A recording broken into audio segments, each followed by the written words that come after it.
नमस्कार दोस्तों, Praveen classes YouTube channel में आप सभी का एक बार फिर से मैं प्रवीण सत्संगी सर बहुत बहुत स्वागत करता हूं।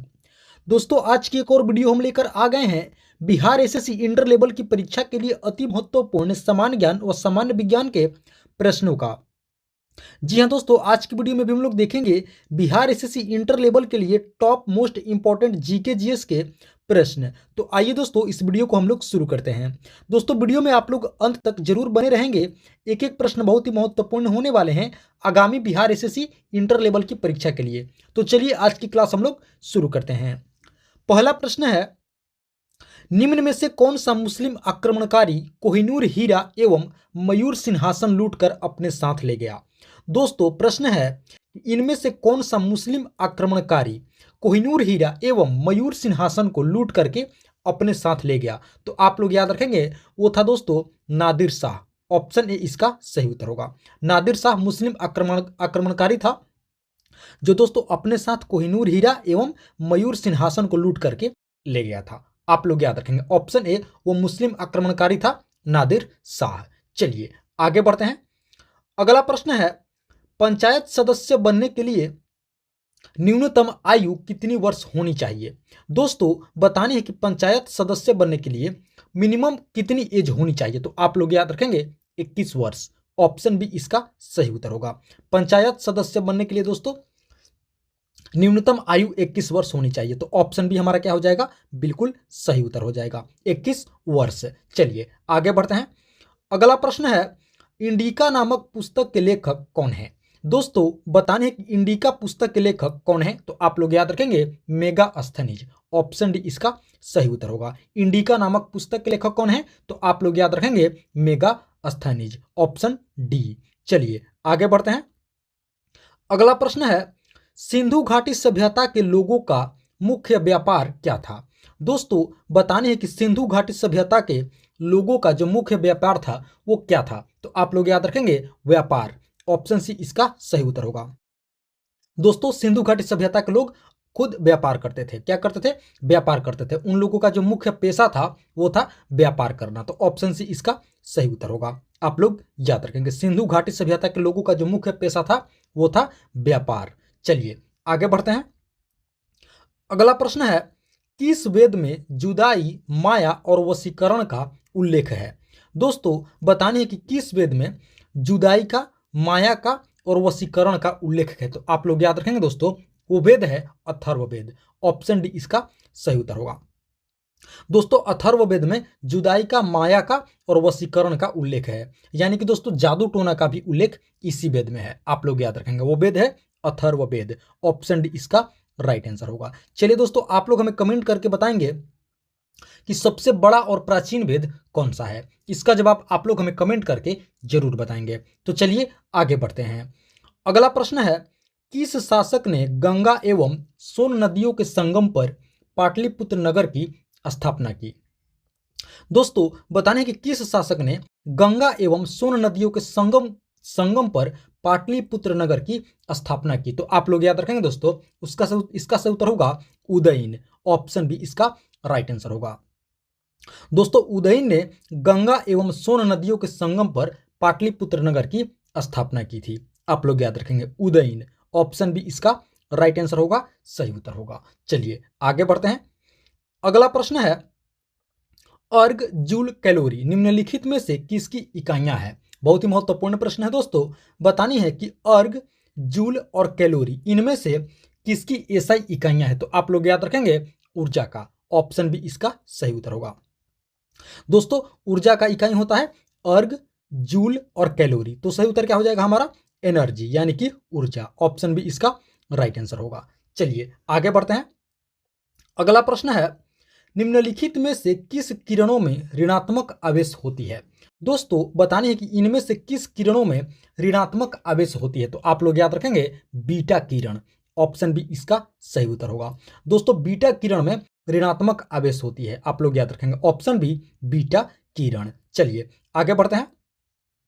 अगला प्रश्न है, शराब का निर्माण किस प्रक्रिया का परिणाम स्वरूप होता है?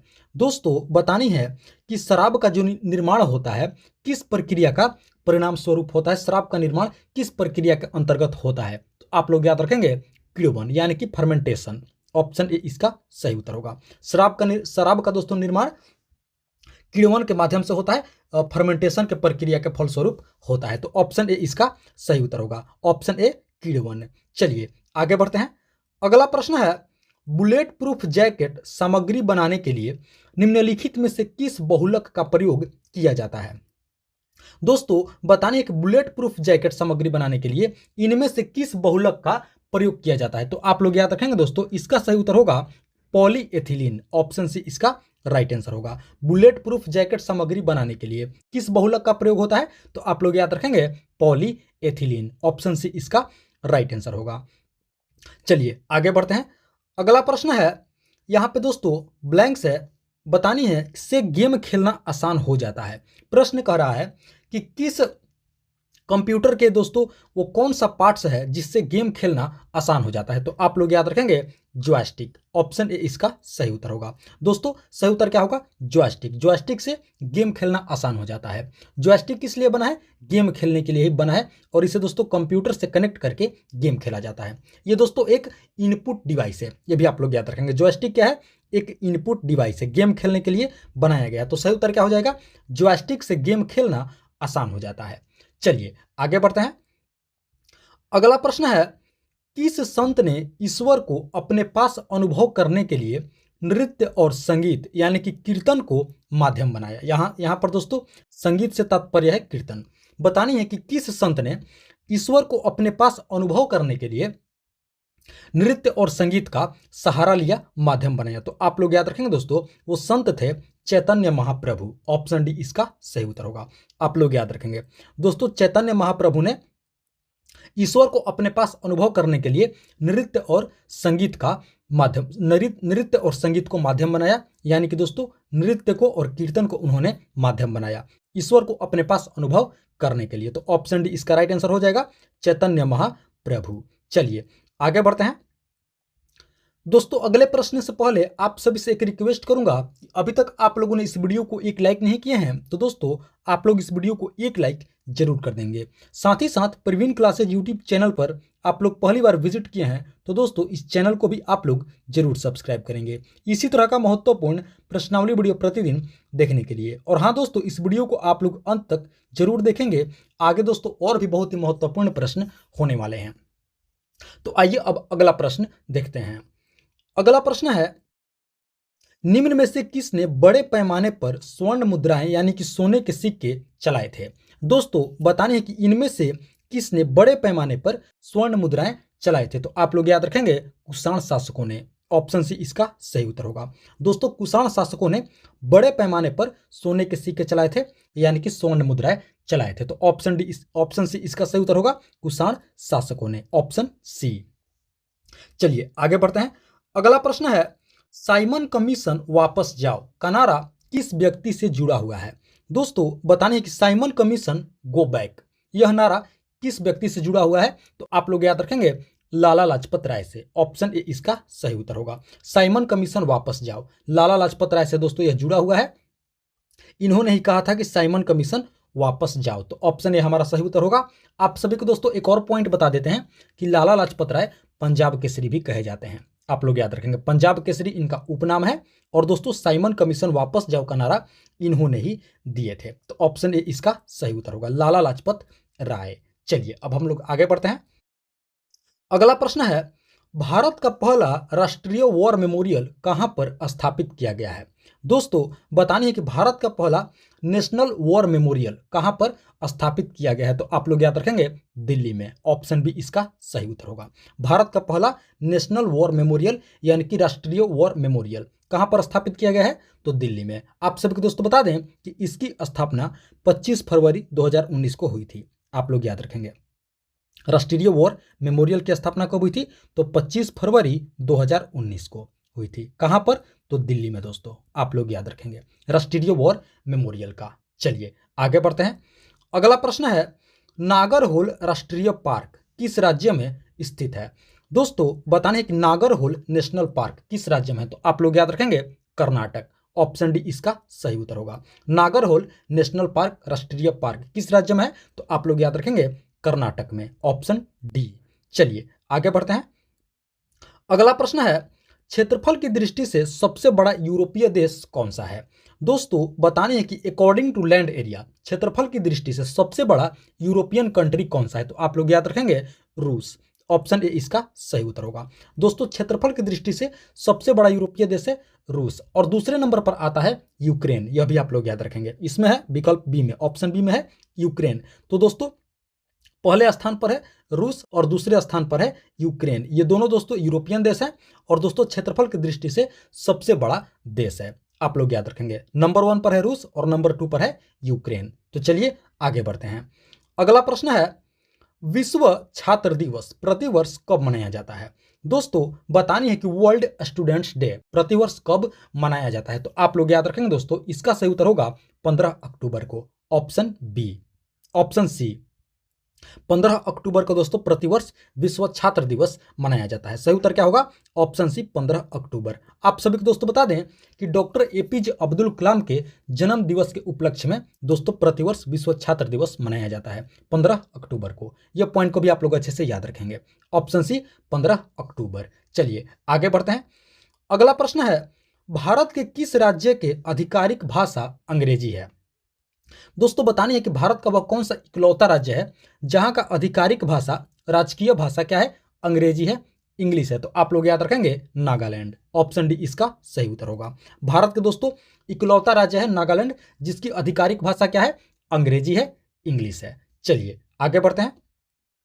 अगला प्रश्न है, खट्टे फलों में कौन सा अम्ल पाया जाता है? दोस्तों बताने कि खट्टे फलों में कौन सा अम्ल मौजूद होता है, पाया जाता है? तो आप लोग याद रखेंगे साइट्रिक अम्ल। जी हाँ दोस्तों, खट्टे फलों में साइट्रिक अम्ल पाया जाता है। इसका सही उत्तर क्या हो जाएगा? Option C. खट्टे फलों में कौन सा अम्ल पाया जाता है? तो आप लोग याद रखेंगे खट्टे फलों में विटामिन सी और साइट्रिक अम्ल पाया जाता है। विटामिन से आप लोग याद रखेंगे विटामिन सी पाया जाता है और एसिड से साइट्रिक एसिड। चलिए आगे बढ़ते हैं। अगला प्रश्न है, जय विज्ञान का नारा किसने दिया था? दोस्तों जय जवान जय किसान यह तो नारा आप सभी को पता होगा कौन दिए थे? लाल बहादुर शास्त्री। तो अब बतानी है कि जय विज्ञान का नारा किसने दिया था? तो आप लोग याद रखेंगे हमारे पूर्व प्रधानमंत्री अटल बिहारी वाजपेयी दिए थे। ऑप्शन ए इसका सही उत्तर होगा। जय विज्ञान का नारा पूर्व प्रधानमंत्री अटल बिहारी वाजपेयी ने दोस्तों इस नारा को दिए थे, जय विज्ञान। तो ऑप्शन ए इसका सही उत्तर होगा। आप लोग याद रखेंगे। चलिए आगे बढ़ते हैं। अगला प्रश्न है, शांति निकेतन की स्थापना किसने की थी? दोस्तों बताने है कि शांति निकेतन की स्थापना किसने की थी? तो आप लोग याद रखेंगे रविंद्रनाथ टैगोर ने। ऑप्शन डी इसका सही उत्तर होगा। शांति निकेतन की स्थापना किसने किए थे, कौन किए थे? तो आप लोग याद रखेंगे रविंद्रनाथ टैगोर 1901 ईस्वी में। वर्ष भी आप लोग अच्छे से याद रखेंगे। शांति निकेतन की स्थापना 1901 ईस्वी में हुई थी और दोस्तों कौन किए थे? तो आप लोग याद रखेंगे रविंद्रनाथ टैगोर ने। ऑप्शन डी इसका सही उत्तर होगा। चलिए आगे बढ़ते हैं। अगला प्रश्न है, पोरस और सिकंदर का युद्ध कहां हुआ था? दोस्तों बताने कि पोरस और सिकंदर ये दोनों के बीच युद्ध कहां पर हुआ था? तो आप लोग याद रखेंगे झेलम नदी के तट पर। ऑप्शन बी इसका सही उत्तर होगा। पोरस और सिकंदर के बीच युद्ध कहां पर हुआ था? तो दोस्तों झेलम नदी के तट पर। Option B. चलिए आगे बढ़ते हैं। अगला प्रश्न है, हिंदी भाषा का पहला समाचार पत्र कौन सा था? दोस्तों बताने हैं कि समाचार पत्र हिंदी भाषा का पहला कौन था? तो आप लोग याद रखेंगे उदंत मार्तंड। ऑप्शन बी इसका सही उत्तर होगा। हिंदी भाषा का पहला समाचार पत्र कौन सा था? तो आप लोग याद रखेंगे उदंत मार्तंड। ऑप्शन बी इसका राइट आंसर होगा। चलिए आगे बढ़ते हैं। अगला प्रश्न है, भारतीय संविधान में नीति निर्देशक तत्व किस देश से लिया गया है? दोस्तों बताने है कि भारतीय संविधान में, इंडियन कॉन्स्टिट्यूशन में जो नीति निर्देशक तत्व है इसको किस देश से अडॉप्ट किया गया है, लिया गया है? किस देश से इंस्पायर होकर के लिया गया है? तो आप लोग याद रखेंगे आयरलैंड से। ऑप्शन डी इसका सही उत्तर होगा। भारतीय संविधान में दोस्तों नीति निर्देशक तत्वों को आयरलैंड से लिया गया है। ऑप्शन डी इसका राइट आंसर होगा। चलिए आगे बढ़ते हैं। अगला प्रश्न है, राइबोसोम को क्या कहा जाता है? दोस्तों प्रश्न है कि राइबोसोम को क्या कहा जाता है? तो आप लोग याद रखेंगे राइबोसोम को प्रोटीन की फैक्ट्री कहा जाता है। ऑप्शन डी इसका सही उत्तर होगा। राइबोसोम को क्या कहा जाता है? तो दोस्तों राइबोसोम को हमारे शरीर का प्रोटीन की फैक्ट्री कहा जाता है। ऑप्शन डी इसका राइट आंसर होगा। चलिए बाकी विकल्पों पर भी दोस्तों एक नजर हम लोग देख लेते हैं। ऑप्शन ए में है आत्महत्या की थैली। दोस्तों आत्महत्या की थैली लाइसोसोम को कहा जाता है। किसे कहा जाता है? लाइसोसोम को। ऑप्शन बी में है पावर हाउस। तो देखिए दोस्तों, कोशिका का पावर हाउस माइटोकॉन्ड्रिया को कहा जाता है। इस विकल्प को भी आप लोग अच्छे से याद रखेंगे, पॉइंट को आप लोग अच्छे से याद रखेंगे। माइटोकॉन्ड्रिया को पावर हाउस कहा जाता है। आत्महत्या की थैली किसे कहा जाता है? लाइसोसोम को। उसके बाद है रक्त बैंक। तो दोस्तों रक्त बैंक प्लीहा को कहा जाता है। आप लोग अच्छे से याद रखेंगे, बाकी तीनों विकल्पों को भी आप लोग अच्छे से याद रखेंगे। रक्त बैंक किसे कहा जाता है? तो रक्त बैंक प्लीहा को कहा जाता है। और प्रोटीन की फैक्ट्री, तो प्रोटीन की फैक्ट्री तो दोस्तों राइबोसोम को कहा जाता है। आशा करते हैं बाकी दोस्तों पॉइंट को भी आप लोग अच्छे से याद कर लिए होंगे, बाकी विकल्पों को भी आप लोग अच्छे से समझ गए होंगे और इस प्रश्न को भी आप लोग अच्छे से समझ गए होंगे। राइबोसोम को क्या कहा जाता है? तो प्रोटीन की फैक्ट्री कहा जाता है, हमारे शरीर का प्रोटीन की फैक्ट्री। तो चलिए अब आगे बढ़ते हैं। अगला प्रश्न है, मानव रक्त में पाया जाने वाला हीमोग्लोबिन है एक। दोस्तों बतानी है कि हमारे रक्त में जो हीमोग्लोबिन पाया जाता है वो क्या है? तो दोस्तों वो एक प्रोटीन है। क्या है? एक प्रोटीन है। ऑप्शन सी इसका सही उत्तर होगा। मानव रक्त में पाया जाने वाला हीमोग्लोबिन क्या है? एक प्रोटीन है। ऑप्शन सी इसका राइट आंसर होगा। चलिए आगे बढ़ते हैं। अगला प्रश्न है, ऑडियो और वीडियो टेप पर किस प्रकार के रासायनिक पदार्थ के लेप का प्रयोग किया जाता था? दोस्तों ऑडियो और वीडियो टेप जो पहले आता था 90s के ज़माने में, जब हम लोग बचपन में थे तो उस दौरान ऑडियो और वीडियो टेप आती थी। आप सभी देखे होंगे, नहीं देखे हैं तो इंटरनेट पर सर्च कीजिए ऑडियो और वीडियो टेप। तो बतानी है दोस्तों कि ऑडियो और वीडियो टेप पर किस प्रकार के रासायनिक पदार्थ के लेप का प्रयोग किया जाता था? तो आप लोग याद रखेंगे आयरन ऑक्साइड। ऑप्शन ए इसका सही उत्तर होगा। दोस्तों ऑडियो और वीडियो टेप पर आयरन ऑक्साइड रासायनिक पदार्थ के लेप का प्रयोग किया जाता था। तो ऑप्शन ए इसका सही उत्तर होगा। ऑडियो और वीडियो टेप के रील पर, जो दोस्तों काला कलर का एक रील होता था और दोस्तों उस रील पर आयरन ऑक्साइड रासायनिक पदार्थ के लेप का प्रयोग होता था, किया जाता था। चलिए आगे बढ़ते हैं। अगला प्रश्न है, बिहार का सबसे गर्म जिला कौन सा है? दोस्तों बतानी है कि बिहार का सबसे गर्म जिला कौन सा है? तो आप लोग याद रखेंगे ऑप्शन सी गया जी। जी हाँ दोस्तों, आप लोग चौंकिए मत। गया का दोस्तों अब परिवर्तित नाम ये हो गया है गया जी। गया का परिवर्तित नाम क्या हो गया है? तो अब इसमें दोस्तों क्या कर देना है? जी लगा देना है, गया जी। तो बिहार का सबसे गर्म जिला है, आप लोग याद रखेंगे गया जी। साथ ही साथ दोस्तों बिहार का सबसे ठंडा जिला भी यही है, गया जी। तो ऑप्शन सी इसका सही उत्तर होगा। बिहार का सबसे गर्म जिला और बिहार का सबसे ठंडा जिला दोनों भी यही है, गया जी। परिवर्तित नाम क्या हो गया है? गया जी। तो इस पॉइंट को भी आप लोग अच्छे से याद रखेंगे। चलिए आगे बढ़ते हैं।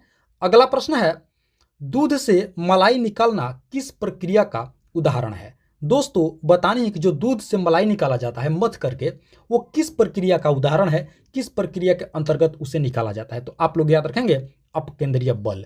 ऑप्शन ए इसका सही उत्तर होगा।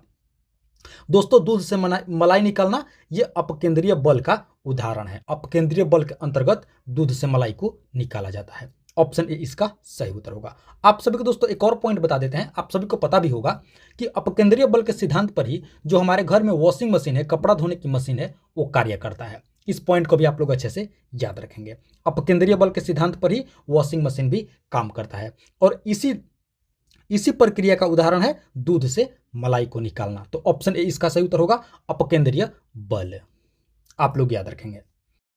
तो दोस्तों ये थी हमारी आज की बिहार एसएससी इंटर लेवल की परीक्षा के लिए अति महत्वपूर्ण सामान्य ज्ञान व सामान्य विज्ञान के प्रश्नावली वीडियो। आशा करते हैं इस वीडियो को आप लोग अंत तक जरूर देखे होंगे, सभी प्रश्नों को अच्छे से समझे होंगे और याद भी कर लिए होंगे। तो आप सभी से एक बार फिर से रिक्वेस्ट करूंगा कि इस वीडियो को आप लोग अभी तक एक लाइक नहीं किए हैं तो दोस्तों आप लोग इस वीडियो को एक लाइक तो जरूर कर देंगे। साथ ही साथ प्रवीण क्लासेज यूट्यूब चैनल पर आप लोग पहली बार विजिट किए हैं तो दोस्तों इस चैनल को आप लोग जरूर से जरूर सब्सक्राइब करेंगे और अपने दोस्तों में भी इस वीडियो को आप लोग शेयर कर देंगे। तो दोस्तों इस वीडियो में फिलहाल इतना ही, मिलते हैं एक और मोस्ट इंपॉर्टेंट वीडियो लेकर के। तब तक के लिए आप सभी का बहुत बहुत धन्यवाद। जय हिंद दोस्तों।